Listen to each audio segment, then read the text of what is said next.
Selamat pagi, salam sejahtera dalam kasih Tuhan. Mari kita berdoa. Pujian, hormat, syukur kami naikkan kepadamu Bapa. Oleh sebab anugerah-Mu kami ada pagi hari ini. Kami akan mendengar dan merenungkan firman-Mu.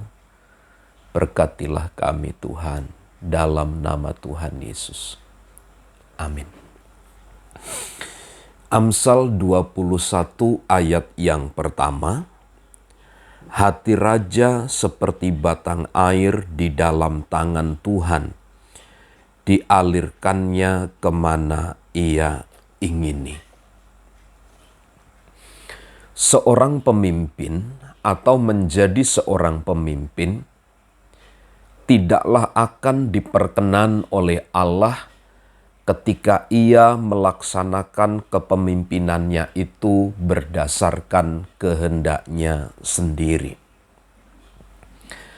Dan setiap pemimpin yang bergerak menurut keinginan sendiri, menurut kepentingan sendiri, pemimpin yang seperti ini cepat ataupun lambat pasti akan ditolak. Pasti setiap langkah hidupnya akan mengalami satu kondisi yang kurang menguntungkan. Dari sini kita belajar bahwa keberhasilan dari seorang pemimpin, keberhasilan dari seorang penguasa adalah bila mereka berada di dalam jalan Tuhan. Sebab inilah yang diinginkan oleh Tuhan, bahwa seorang pemimpin itu dipilih dan ditempatkan oleh Allah, yang juga harus melaksanakan kepemimpinannya menurut kehendak Tuhan itu sendiri. Dia sebut begini, hati raja seperti batang air di dalam tangan Tuhan. Hati raja itu seperti batang air di dalam tangan Tuhan. Dengan kata lain, Tuhanlah yang membentuk, Tuhanlah yang menjadikan, Tuhanlah yang menentukan kemudian juga. Jadi segala sesuatu yang dilakukan itu adalah berdasarkan kehendak dan keputusan dari Tuhan. Kalau apa yang dikerjakan melenceng dari kehendak dan keputusan Tuhan, maka dia bukanlah seorang pemimpin. Dia bukanlah seorang raja. Dia bukanlah seorang yang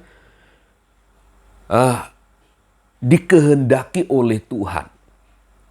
Artinya dia sedang memaksakan diri sendiri untuk menjadi seorang pemimpin.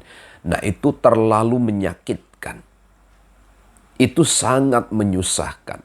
Karenanya hati raja seperti batang air di dalam tangan Tuhan, dialirkannya kemana ia ingini. Ketika seorang pemimpin menyadari bahwa dia berasal dan kemudian bergerak melangkah di dalam tangan Tuhan,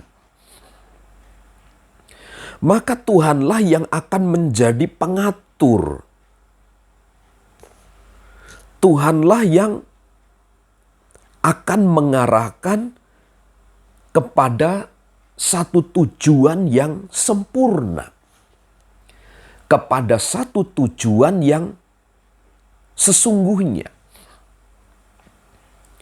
Meskipun mungkin di dalam perjalanan mencapai kepada satu tujuan itu penuh dengan kesulitan, tapi Tuhan pasti akan memampukan dan menolong. Nah, sebagai orang yang percaya kepada Tuhan, yakinlah bahwa kita ini ada di dalam tangan Tuhan. Tuhan itu selalu proaktif di dalam hidup kita ini.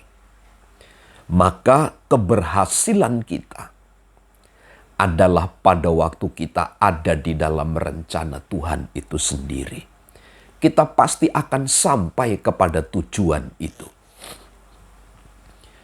Dan kalau kita melenceng dari jalur dan jalan Tuhan, jangan berharap, jangan pernah bermimpi bahwa apa yang kita kerjakan itu akan berhasil. Sulit.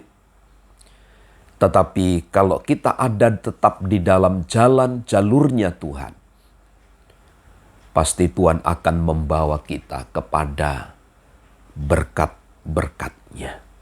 Ada tujuan yang akan disampaikan. Tujuan Allah itu akan sampai. Kita pun akan sejahtera, akan menikmati tujuan tersebut. Tuhan Yesus memberkati. Amin.